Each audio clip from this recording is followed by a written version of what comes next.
किस्त number 3 novel इश्क मौत पर राइटर शाजिया मंशा।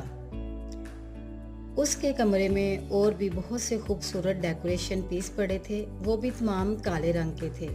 शमीर को उसके कमरे से उलझन होने लगी, जैसे दिल घबरा रहा हो। लगता है मेरा कमरा तुम्हें पसंद नहीं आया, तुम्हारी पुप्पो की तरह। मिराल ने उसके तासुरात देखते कहा, इतना तो मैं जानता था कि तुम्हें ब्लैक कलर बहुत पसंद है, पर यूं तुम इस कलर को खुद पर हावी कर लोगी, मैंने सोचा भी ना था। उसके लहजे में मायूसी थी। हाँ, तो जब कोई चीज़ पसंद हो, इंसान को चाहिए इस चीज़ को मुकम्मल तौर पर अपनी ज़िंदगी में शामिल करके अपनी पसंद होने का हक अदा कर दे। तो मैंने भी ऐसा ही किया, मिराल ने पूर्ण एतमाद लहजे में कहा। मैं मानता हूँ इंसान को अपनी ज़िंदगी में बहुत सी चीज़ें पसंद होती हैं, पर अपनी पसंद को यूं खुद पर हावी कर लेना पसंद नहीं, पागलपन है। और तुम्हारे कमरे की कलेक्शन यकीन मानो तुम्हारे पागलपन का इजहार कर रही है। ओ गॉड!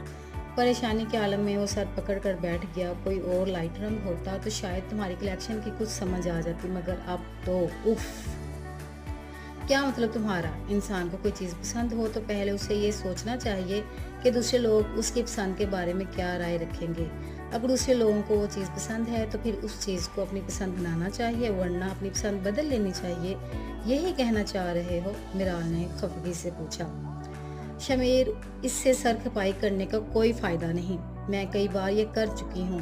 अब तो मुझे लगता है मैं बहुत जल्द पागल हो जाऊंगी, सिर्फ इसकी वजह से। शमीम बेगम ने गुस्से से हाथ उठाकर उसकी तरफ इशारा करते हुए कहा। उन दोनों के बहसों बासे में उसको दखल देना पड़ा। वो कब से बाहर खड़ी उनकी बातें सुन रही थी। मामा, आप अपनी राय का इजहार ना ही करें तो बेहतर है। वैसे भी आपको हमेशा मेरी पसंद से इख्तलाफ रहा है। मुझे तुम्हारी किसी पसंद पर इख्तलाफ नहीं, सिवाय तुम्हारे ब्लैक कलर वाली। मिराल की बात पर शमीम बेगम जिद होकर बोली। शामिर, तुम्हें पता है मेरे तमाम दोस्त और कलीग्स इसे देखकर बातें बनाने लगे हैं। हर वक्त ब्लैक ड्रेस में black purse, black jewellery, black जूते पहने घूमती है। अब तो मुझे इसे कहीं अपने साथ ले जाते शर्म आती है। कुछ लोग तो इसे साइको समझना शुरू हो गए हैं। एक दो ने तो अशारतन कह दिया है कि इसको किसी साइकियाट्रिस्ट को चेक करवाओ। शमीम ने जज्बाती होते हुए कहा, अब मुझे क्या लेकर जाएंगी? मुझे भी आपके हल्का अहबाब के लोगों के साथ मिलने का कोई शौक नहीं। अपने बारे में राय जानकर वो चीखी थी और चीखने वाले अंदाज में ही उसने जवाब दिया था, जैसी सोच आपकी है वैसी सोच आपके साथ काम करने वाले लोगों की और दोस्तों की, समझिए आप।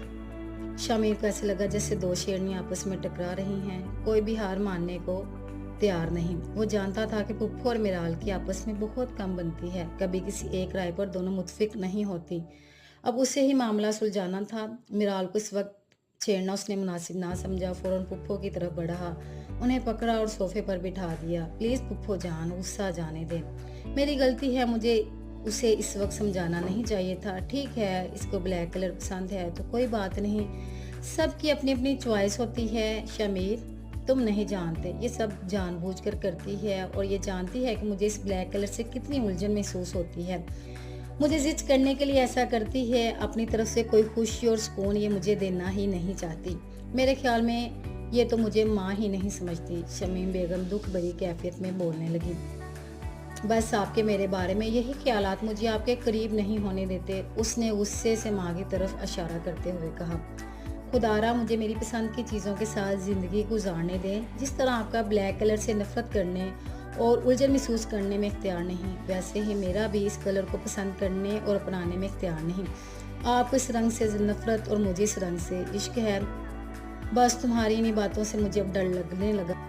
अस्सलाम वालेकुम प्यारे लिसनर्स और रीडर्स, ये रही मेरे नावल की तीसरी किस्त। उम्मीद है आपको मेरे नावल की तीसरी किस्त पसंद आई होगी।